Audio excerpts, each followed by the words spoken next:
Hello and welcome back for day 269. Today we will be reading from Jeremiah chapters 21 and 22, Ecclesiastes chapter 10, and Galatians chapter 5.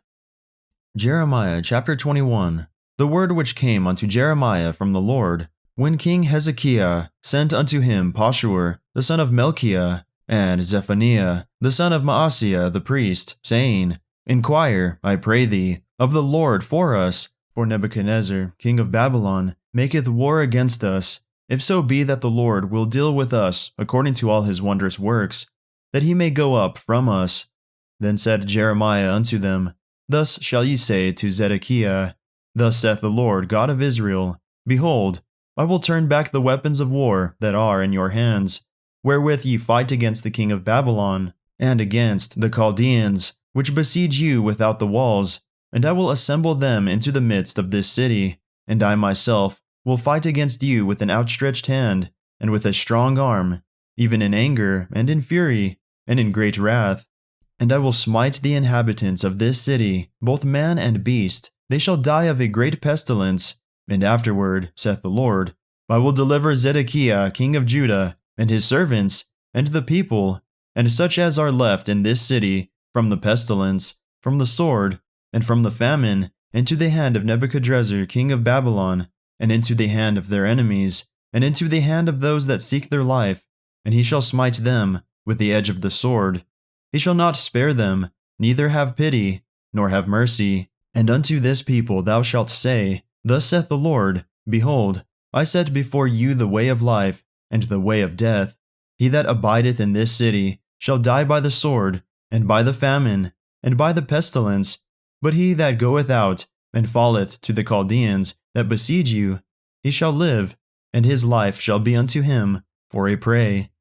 For I have set my face against this city for evil, and not for good, saith the Lord. It shall be given into the hand of the king of Babylon, and he shall burn it with fire.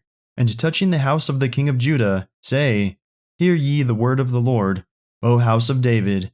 Thus saith the Lord, Execute judgment in the morning, and deliver him that is spoiled out of the hand of the oppressor, lest my fury go out like fire, and burn that none can quench it, because of the evil of your doings. Behold, I am against thee, O inhabitants of the valley, and rock of the plain, saith the Lord, which say, Who shall come down against us, or who shall enter into our habitations? But I will punish you according to the fruit of your doings, saith the Lord. And I will kindle a fire in the forest thereof, and it shall devour all things round about it. Jeremiah chapter 22.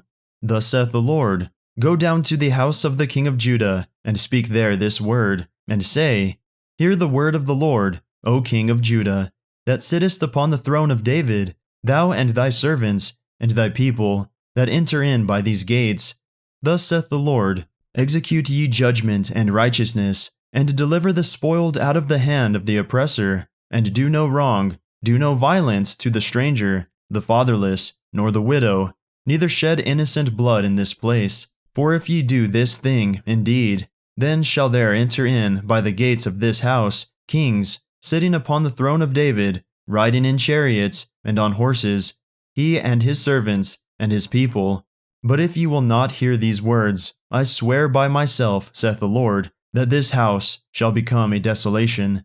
For thus saith the Lord, unto the king's house of Judah, Thou art Gilead unto me, and the head of Lebanon. Yet surely I will make thee a wilderness, and cities which are not inhabited. And I will prepare destroyers against thee, every one with his weapons, and they shall cut down thy choice cedars, and cast them into the fire. And many nations shall pass by this city, and they shall say every man to his neighbor, Wherefore hath the Lord done thus unto this great city? Then they shall answer, Because they have forsaken the covenant of the Lord their God, and worshipped other gods, and served them. Weep ye not for the dead, neither bemoan him, but weep sore for him that goeth away, for he shall return no more, nor to see his native country. For thus saith the Lord touching Shallum, the son of Josiah, king of Judah, which reigned instead of Josiah his father, which went forth out of this place, he shall not return thither any more. but he shall die in the place whither they have led him captive, and shall see this land no more. Woe unto him that buildeth this house by unrighteousness, and his chambers by wrong, that useth his neighbor's service without wages, and giveth him not for his work. That saith, I will build me a wide house and large chambers, and cutteth him out windows, and it is sealed with cedar, and painted with vermilion. Shalt thou reign, because thou closest thyself in cedar? Did not thy father eat and drink, and do judgment and justice? And then it was well with him. He judged the cause of the poor and needy. Then it was well with him. Was not this to know me, saith the Lord? But thine eyes and thine heart are not but for thy covetousness, and for to shed innocent blood, and for oppression, and for violence, to do it. Therefore thus saith the Lord concerning Jehoiakim, the son of Josiah, king of Judah, they shall not lament for him, saying, Ah, my brother, or Ah, sister. They shall not lament for him, saying, Ah, Lord, or Ah, his glory. He shall be buried with the burial of an ass, drawn and cast forth beyond the gates of Jerusalem. Go up to Lebanon and cry, and lift up thy voice in Bashan, and cry from the passages, for all thy lovers are destroyed. I spake unto thee in thy prosperity, but thou saidst, I will not hear. This hath been thy manner from thy youth, that thou obeyest not my voice. The wind shall eat up all thy pastors, and thy lovers shall go into captivity. Surely then shalt thou be ashamed and confounded for all thy wickedness. O inhabitant of Lebanon, that makest thy nest in the cedars, how gracious shalt thou be when pangs come upon thee, the pain as of a woman in travail. As I live, saith the Lord, though Coniah the son of Jehoiakim, king of Judah, were the signet upon my right hand, yet would I pluck thee thence, and I will give thee into the hand of them that seek thy life, and into the hand of them whose face thou fearest, even into the hand of Nebuchadrezzar, king of Babylon, and into the hand of the Chaldeans. And I will cast thee out, and thy mother that bare thee, into another country, where ye were not born, and there shall ye die.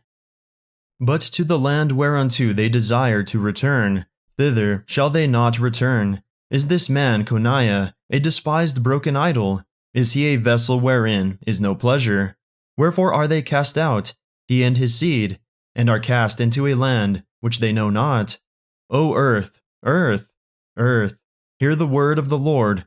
Thus saith the Lord, write ye this man childless, a man that shall not prosper in his days. For no man of his seed shall prosper, sitting upon the throne of David, and ruling any more in Judah. Ecclesiastes chapter 10. Dead flies cause the ointment of the apothecary to send forth a stinking savor. So doth a little folly him that is in reputation for wisdom and honor. A wise man's heart is at his right hand, but a fool's heart at his left. Yea also, when he that is a fool walketh by the way, his wisdom faileth him, and he saith to every one that he is a fool. If the spirit of the ruler rise up against thee, leave not thy place, for yielding pacifieth great offenses. There is an evil which I have seen under the sun, as an error which proceedeth from the ruler. Folly is set in great dignity, and the rich sit in low place. I have seen servants upon horses, and princes walking as servants upon the earth. He that diggeth a pit shall fall into it, and whoso breaketh an hedge, a serpent shall bite him. Whoso removeth stones shall be hurt therewith, and he that cleaveth wood shall be endangered thereby. If the iron be blunt, and he do not whet the edge, then must he put to more strength. But wisdom is profitable to direct. Surely the serpent will bite without enchantment, and a babbler is no better. The words of a wise man's mouth are gracious, but the lips of a fool will swallow up himself. The beginning of the words of his mouth is foolishness, and the end of his talk is mischievous madness. A fool also is full of words. A man cannot tell what shall be, and what shall be after him. Who can tell him? The labor of the foolish wearieth every one of them, because he knoweth not how to go to the city. Woe to thee, O land, when thy king is a child, and thy princes eat in the morning. Blessed art thou, O land, when thy king is the son of nobles, and thy princes eat in due season. for strength, and not for drunkenness. By much slothfulness the building decayeth, and through idleness of the hands the house droppeth through. A feast is made for laughter, and wine maketh merry, but money answereth all things. Curse not the king, no, not in thy thought, and curse not the rich in thy bedchamber. For a bird of the air shall carry the voice, and that which hath wings shall tell the matter. Galatians chapter 5. Stand fast, therefore, in the liberty wherewith Christ hath made us free, and be not entangled again with the yoke of bondage. Behold, I, Paul, say unto you, that if ye be circumcised, Christ shall profit you nothing.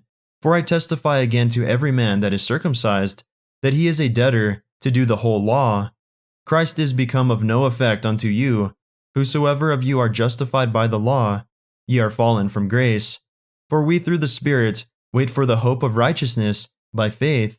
For in Jesus Christ neither circumcision availeth anything, nor uncircumcision, but faith which worketh by love. Ye did run well. Who did hinder you that ye should not obey the truth? This persuasion cometh not of him that calleth you. A little leaven leaveneth the whole lump. I have confidence in you through the Lord, that ye will be none otherwise minded. But he that troubleth you shall bear his judgment, whosoever he be. And I, brethren, if I yet preach circumcision, why do I yet suffer persecution? Then is the offense of the cross ceased. I would they were even cut off which trouble you. For, brethren, ye have been called unto liberty. Only use not liberty for an occasion to the flesh, but by love serve one another. For all the law is fulfilled in one word, even in this, Thou shalt love thy neighbor as thyself. But if ye bite and devour one another, take heed that ye be not consumed one of another. This I say then, walk in the Spirit, and ye shall not fulfill the lust of the flesh. For the flesh lusteth against the Spirit, and the Spirit against the flesh, and these are contrary the one to the other, so that ye cannot do the things that ye would. But if ye be led by the Spirit, ye are not under the law. Now the works of the flesh are manifest, which are these: adultery, fornication, uncleanness, lasciviousness, idolatry, witchcraft, hatred, variance, emulations, wrath, strife, seditions, heresies, envyings, murders, drunkenness, revellings, and such like, of the which I tell you before, as I have also told you in time past, that they which do such things shall not inherit the kingdom of God. But the fruit of the Spirit is love, joy, peace, long-suffering, gentleness, goodness, faith, meekness, temperance. Against such there is no law. And they that are Christ's have crucified the flesh with the affections and lusts. If we live in the Spirit, let us also walk in the Spirit. Let us not be desirous of vain glory, provoking one another, envying one another. That concludes our reading for the day. May the Lord bless everyone listening with strength, health, and courage, today and always.